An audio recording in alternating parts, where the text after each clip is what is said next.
दोस्तों आज बात करेंगे मेरे पास तुम हो ड्रामे की, जिसको पाकिस्तान का सबसे मकबूल तरीन ड्रामा करार दिया जा चुका है। इस ड्रामे के हीरो हुमायूं सईद ने एक इंटरव्यू में कहा कि इन्होंने ये ड्रामा 5 साल से लिखवा के रखा था। सब एक्टर कहते थे शहवार वाला रोल आप करो, आप इतने भी मासूम नहीं लगते।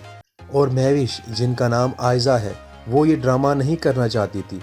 महविश कहती थी अगर मैंने इस ड्रामे में काम किया तो लोग मुझे बहुत बुरा भला कहेंगे, इसलिए मैं ये ड्रामा नहीं कर सकती। मगर फिर बड़ी मुश्किल के बाद महविश को ये ड्रामा बनाने के लिए राज़ी किया गया। दोस्तों अब इस ड्रामे ने सारे रिकॉर्ड तोड़ दिए हैं। हुमायूं सईद का कहना था कि मुझे यकीन नहीं था कि ये ड्रामा लोगों में इतना मकबूल होगा। उनका कहना था कि मैं बहुत शुक्रगुजार हूँ अपने फैंस का। दोस्तों अगर आपको ये वीडियो अच्छी लगे तो हमारा चैनल लाजमी सब्सक्राइब कीजिएगा। अल्लाह हाफिज़।